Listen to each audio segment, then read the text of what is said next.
Olá, tudo bem? No Alesp Conecta de hoje, nós vamos falar sobre direitos aí dos condôminos em época de pandemia, né? Durante a pandemia, isolamento social, muita gente está em casa, né? Os condomínios estão mais cheios durante o dia, o horário do trabalho, e aí começam a surgir problemas, conflitos, de uma maneira geral. Sobre esse assunto, eu vou conversar com o Tiago Natalio, que é advogado especialista em direito condominial.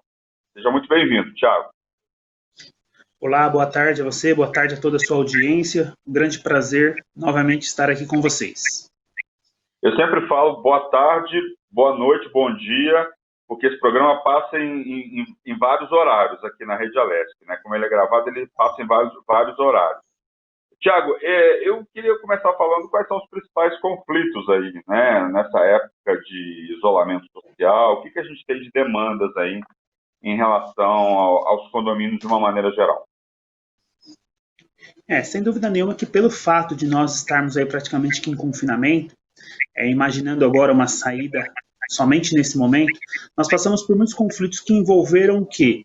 A perturbação principalmente do sossego dos demais condôminos.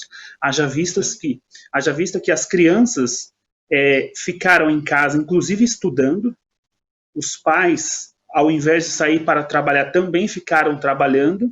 Ao mesmo tempo, nós temos obras dentro do condomínio, nós temos diversas pessoas que precisam fazer atividades diferentes, estão todas no mesmo ambiente, com muitas das vezes prédios que não foram planejados para uma infra totalmente boa em termos de acústica. Então, sem dúvida nenhuma, acabou aí acarretando um grande acúmulo aí de conflitos dentro do condomínio. Conflitos esses que foram por conta principalmente dos barulhos, mas também tivemos casos aí em que envolveu, dado o fato de nós estarmos todos dentro de casa, maiores problemas no dia a dia, seja no conflito nas áreas comuns, ainda que pouco utilizadas, dado o fato de uma grande utilização por parte dos condôminos e todos estando praticamente que 24 horas dentro do condomínio, passou a ser sensível esses problemas que antes não aconteciam. Doutor Tiago, a gente teve aí durante a pandemia, está tendo durante a pandemia, ainda não saímos dela, né, do período de isolamento social, inclusive, vários condomínios proibindo a circulação por áreas comuns, né, salão de festa, churrasqueira, piscina, gente que realiza atividade física nos condomínios. Como é que fica essa legislação agora com a flexibilização das atividades? E como é que ficam os condôminos? Como é que fica essa relação? Na verdade, desde o início, nós não tivemos, na grande maioria das cidades e dos estados, de fato uma lei que impusesse o fechamento. Na verdade, o que aconteceu no início foi um protagonismo dos próprios síndicos que, de forma proativa, partiram para um fechamento como um reflexo que veio, obviamente, do que estava acontecendo nos estados e nas cidades, mas nós não temos uma lei específica que impôs o fechamento, salvo raras exceções. E nesse momento, nós não estamos dependendo de uma lei que venha a permitir uma reabertura. Então é importante destacar isso, porque muitos condomínios hoje não estão reabrindo pensando que vai ter uma lei que vai falar sobre a reabertura. Na verdade, a quarentena e os decretos que trabalharam essa questão tanto da quarentena no momento do fechamento como no momento da reabertura, elas não se aplicam a condomínios.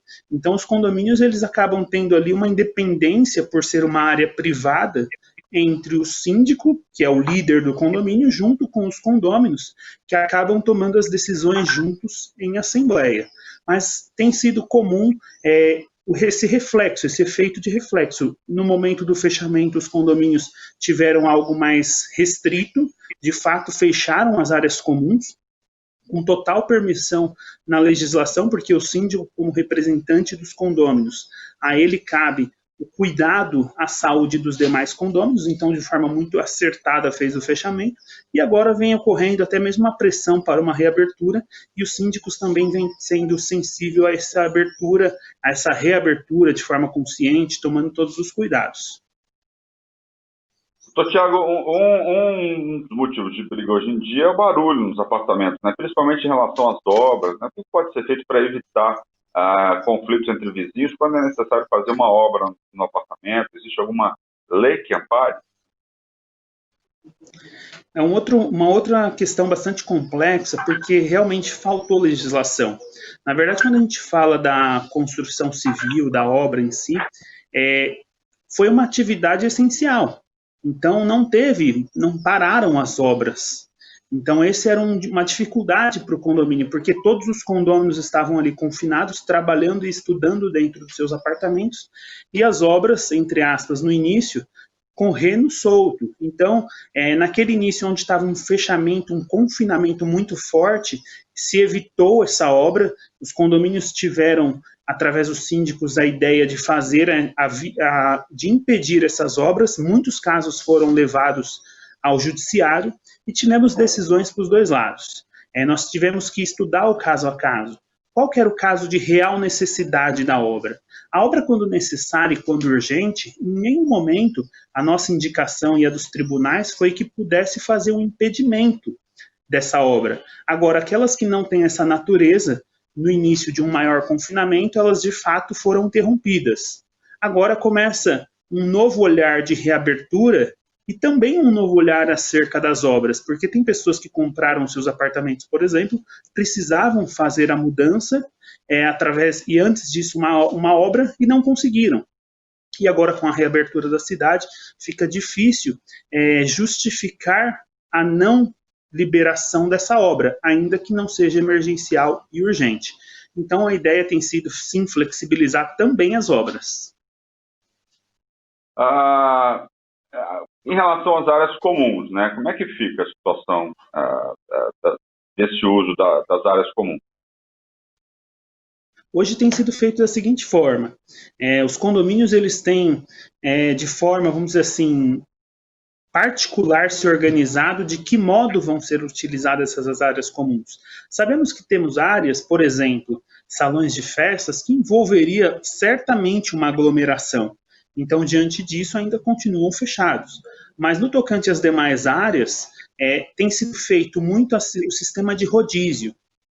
E isso dependendo do condomínio também. Porque temos condomínios, por exemplo, pequenos, que eles têm maior número de áreas de lazer do que de família. Então, nesse caso, uma pequena organização ali você consegue separar. Mas o que tem realmente resolvido as questões nos condomínios é fazer o rodízio, colocar um limite de pessoas por utilização dessas áreas.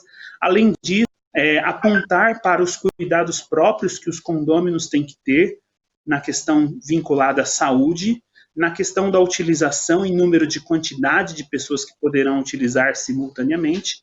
Então, tem sido praticamente que feito regulamentos para disciplinar esse momento de transição que a gente está passando. Em relação a animais de estimação, como é que fica a situação? Se nós imaginarmos esse momento de pandemia em si, ele não tem muito diferencial. Na verdade, animais em condomínio sempre foi uma grande discussão. Temos convenções condominiais, por exemplo, que visou proibir o animal dentro do condomínio, o que seria totalmente inconstitucional, dado o fato de que ter um animal é um direito individual de cada cidadão. Então a gente não pode nunca restringir o animal. O que nós podemos fazer dentro do condomínio é fazer com que o condômino que venha a ter esse animal, ele tenha de uma forma que ele não prejudique o sossego dos demais condôminos, a saúde e a segurança. Esses 3 S's são os pilares que nós temos aí para que nós possamos lidar com o direito de vizinhança. E esses 3 S's se aplicam de forma bem simples, exemplificando. Sossego, eu não posso ir contra o sossego do vizinho. Eu posso ter um animal? Posso, mas ele não pode latir o dia inteiro, ou a madrugada inteira, de modo a eu prejudicar o sossego.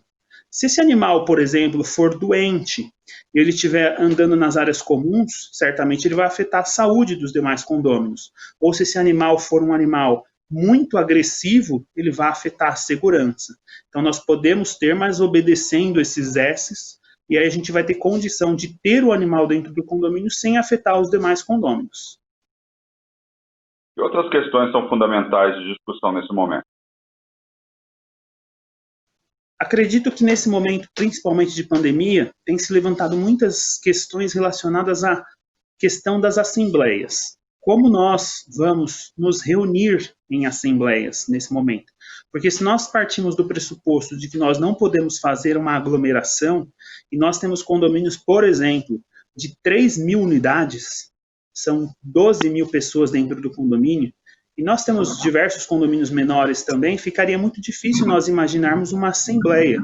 Então, realmente, essa questão da assembleia, até por conta da Lei 14.010 de 2020, a lei que tratou acerca da transição desse momento em que estamos passando, veio a possibilidade de fazer uma assembleia no modo virtual, sendo que os votos, ainda que feito de forma virtual, eles são tidos como se presenciais fossem. Então está tendo uma discussão bastante acalorada acerca desse assunto e muitas assembleias têm sido feitas aí de forma presencial, já nesse momento de pandemia. Então quer dizer que não tem uma lei específica sobre condomínios, né, em relação à pandemia, então é uma decisão aí única da Assembleia, do síndico e dos condôminos, de uma maneira geral. Na verdade, até temos uma lei, que ela é a 14.010, que trata sobre a transição desse momento do Covid que a gente está passando. Essa lei, ela entrou em vigor em junho, embora o projeto seja do dia 30 de março, e ela tem uma data para ser expirada em 30 de outubro. Essa lei, ela veio a tratar de dois pontos importantes.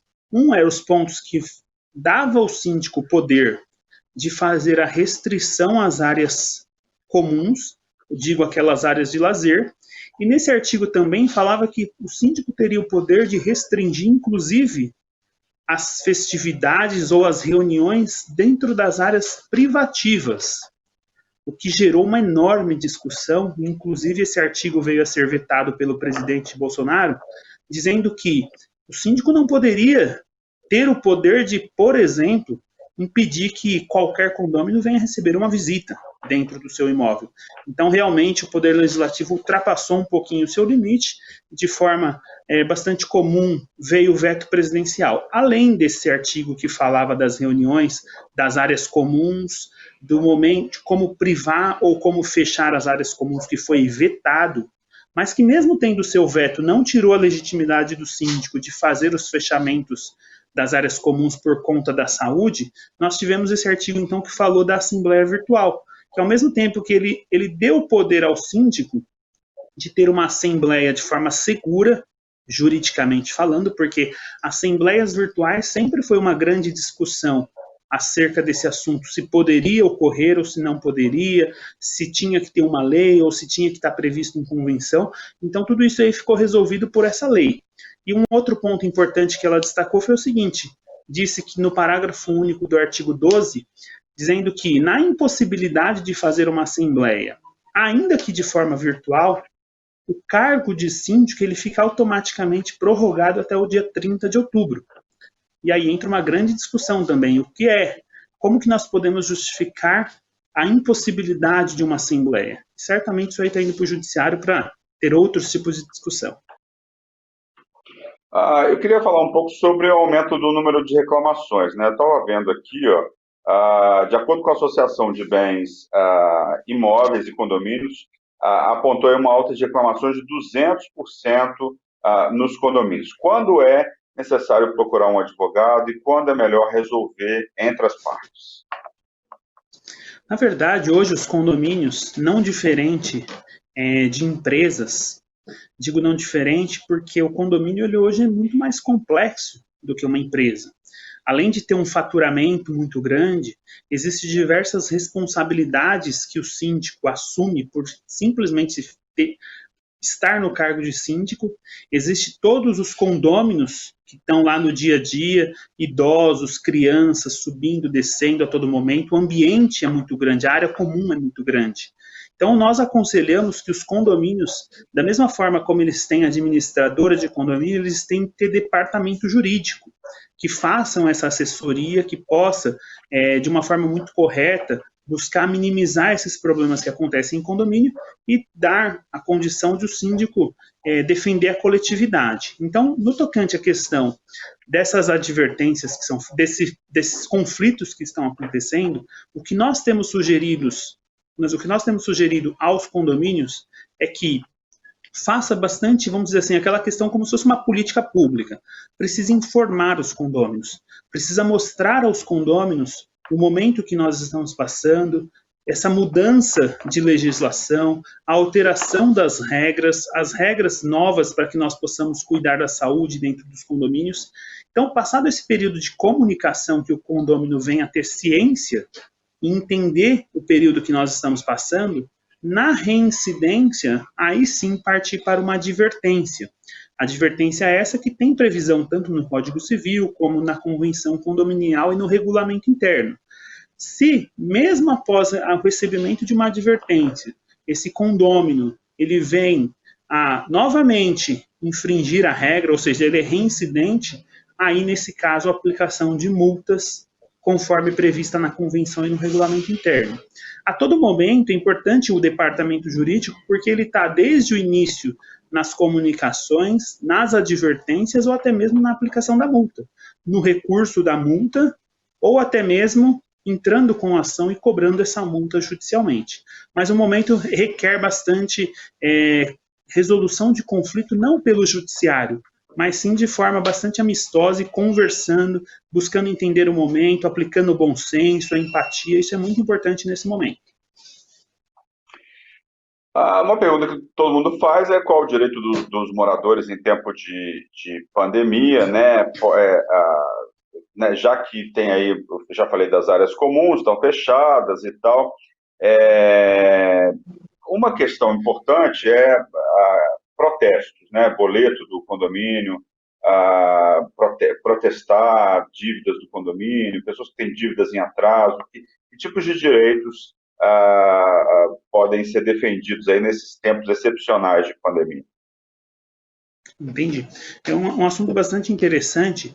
Inclusive, temos uma obra voltada a essa área que comenta também a questão de protestos em condomínio, numa obra chamada Direito Condominial Contemporâneo. O que nós temos que entender é o seguinte: protesto no passado foi muito discutido acerca de se nós poderíamos ou não protestar, entre aspas, né, o boleto do condomínio, a dívida condominial. No passado existia uma ligação muito firme, muito próxima, quando nós falávamos de protesto, com cheque, nota promissória, letra de câmbio, nós falávamos ali dos títulos de crédito. Hoje, de uma forma diferente, nós podemos entender, e através do Código de Processo Civil, que alavancou, que elevou a cota de condomínio a um título executivo extrajudicial, ou seja, passível então de um protesto, ou seja, passível de uma liquidez, exigibilidade. Hoje a gente já não tem dúvida que é possível sim fazer o protesto. Mas a questão não é discutir a legalidade do protesto, é discutir a viabilidade do protesto. Dado o fato de que ao levar uma cota condominial a um protesto, ou várias cotas ao protesto, nós temos que imaginar que o protesto é pagamento à vista. Então, ali você não tem a chance de um parcelamento junto ao cartório. Então, nós sempre trabalhamos e sempre informamos que o condomínio precisa ter um departamento jurídico que trabalhe bastante forte nessas questões do cuidado nas cobranças do condomínio, para que não venha a volumar esse valor, de modo a inviabilizar as contas do condomínio. Então, o protesto ele é válido, sim. Na verdade, ele não é tão viável da forma como vendem, até porque a partir do momento que nós entramos com uma ação judicial, a pessoa já é protestada automaticamente, dado o fato que essas empresas negativadoras de crédito, elas vão até o site do Tribunal de Justiça, no link, na parte de execuções, e já recepcionam. Então, o protesto ele passa a ser praticamente que de forma automática. Falando um pouco aí de outras questões de condomínio, né? O morador inadimplente, por exemplo, ele tem direito a voto na Assembleia?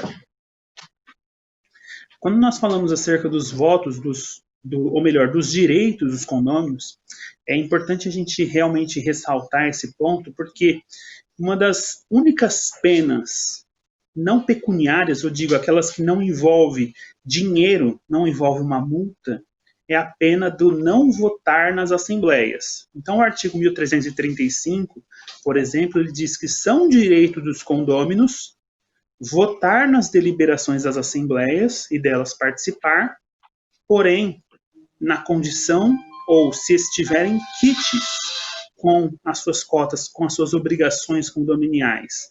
Então, como uma previsão do Código Civil, o condômino que não paga, o condomínio que não arca com o pagamento em dia, ele acaba perdendo o direito de voto nessa assembleia.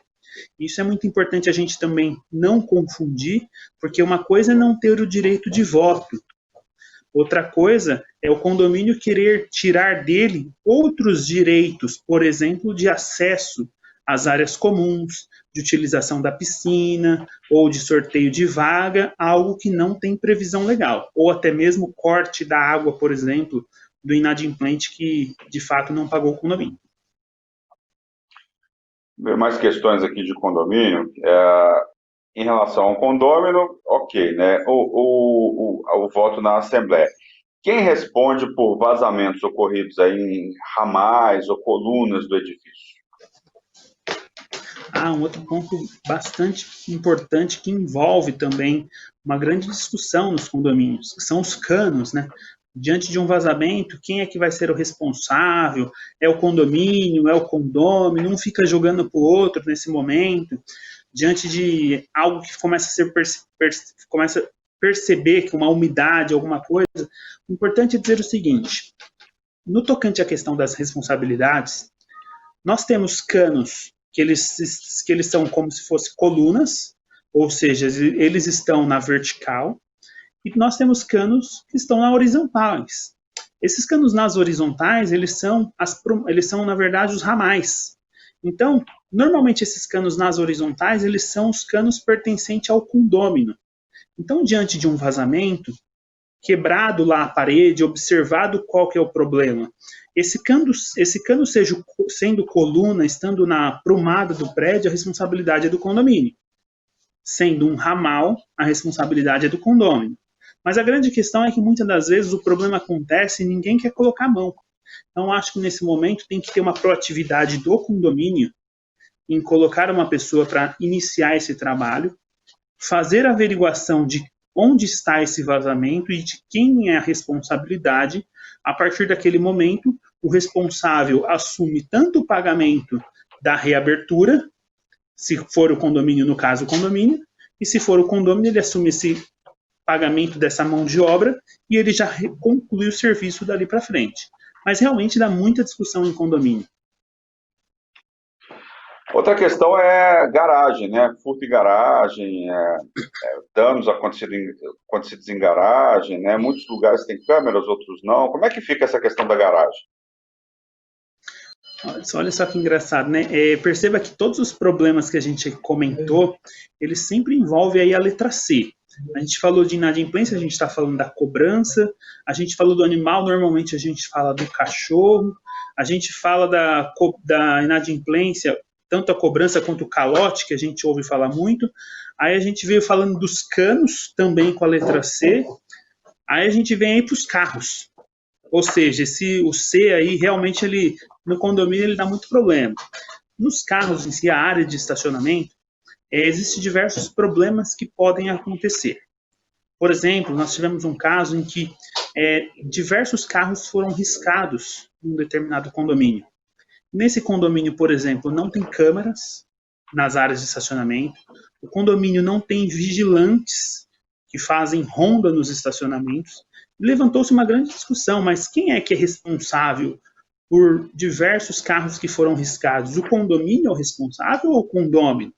Então, nesse caso, fica muito claro que a responsabilidade, e nesse caso em especial, a própria convenção diz que os danos que ocorrem dentro do condomínio, eles não são de responsabilidade do condomínio, mas sim daquele que praticou o ato. Ou seja, se nós remetermos à questão da responsabilidade, fica obrigado a reparar o dano aquele que de fato cometeu o dano, e o condomínio não cometeu o dano. Outros pontos que nós podemos destacar quando falamos de garagem por exemplo, furtos que podem acontecer no interior dos automóveis ou até mesmo furto dos automóveis. Então, mais um ponto que também é bastante pacífico na jurisprudência e também na doutrina é que o condomínio ele não é responsável por esses danos que venham a ocorrer. Quando nós falamos de risco, de problemas de acidente ou algo do tipo dentro do condomínio, isso daí normalmente é resolvido como um problema qualquer, buscando notificar, advertir, chegando ao ponto de multar. Uma questão importante é quantos animais, a gente até já discutiu isso no jornal da Rede Alesp, né? Quantos animais eu posso ter no meu apartamento? Assim, até quantos animais? Existe alguma lei que determine isso? Na verdade, aqui no município de São Paulo, de fato existe sim uma lei que ela fala de 10 animais, ou seja, ela traz aí a questão de quantidade. Agora, nós imaginarmos 10 animais dentro de um apartamento, dependendo do apartamento, se torna impossível nós termos 10 animais. Mas a grande questão não é nós nos segurarmos em quantos animais nós podemos ter dentro do apartamento. A questão é nós observarmos o que diz o Código Civil quando fala daqueles 3 S's que no início nós falamos, quando se trata de sossego, segurança e saúde. Em tese, se eu tiver 9 animais, 10 animais, 5 animais, mas eu não venha a interferir no sossego do meu vizinho, na saúde, na segurança, não tem problema nenhum dentro de um condomínio. Mas eu posso ter um único animal que eu consiga interferir de forma bastante, vamos dizer assim, abrupta na vida dos demais condôminos. Então, diante disso, mesmo tendo um único animal, nós chegaríamos num ponto de esse condômino ser advertido, ser multado, ou se reincidente, chegar até o ponto de ter que retirar esse animal de dentro do apartamento. Pois é, animais é uma questão bastante polêmica, né? Quem está inadimplente pode ser expulso do condomínio? Na verdade, não pela inadimplência em si. Quando a gente fala a questão da expulsão, é fato de que um processo de cobrança de condomínio, chegando ao final, ele chega ao ponto, inclusive, de ter o quê? O leilão da propriedade. Então, chegando a ter o leilão desse imóvel porque a pessoa não efetuou o pagamento, vai chegar o momento em que a pessoa vai perder essa propriedade. Não é exatamente a questão da expulsão em si, porque a gente tem um outro ponto que a gente fala da exclusão do condômino, quando ele é um condômino antissocial. Então, o não pagamento das cotas condominiais não faz com que nós consideremos esse condômino antissocial e por isso nós aplicamos a ele uma penalidade de sair do imóvel, de deixar a sua propriedade. Mas no tocante à questão da inadimplência em si, pode chegar ao ponto de perder o imóvel, porque nós estamos lidando com uma dívida que ela tem um caráter, que ela é próprio terreno, ou seja, ela serve para dar manutenção à própria coisa. A própria garantia é o apartamento. Então, é comum as pessoas pensarem, não, a gente não perde apartamento, ou esse aqui é meu bem de família, protegido por lei. Não em condomínio. Em condomínio, inclusive, a questão de perder o apartamento como garantia do bem é uma exceção à lei que protege o patrimônio quando a gente fala do bem de família. Tá certo. Eu gostaria de agradecer a presença do Thiago Natalio, que é advogado especialista em condomínios. Muito obrigado pela sua participação aqui no Alesp Conecta.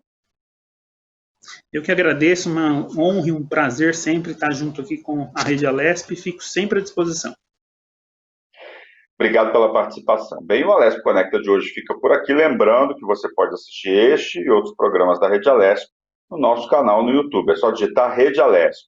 Nós voltamos no próximo programa, discutindo um outro assunto de relevância para a sociedade. Obrigado pela audiência e tchau.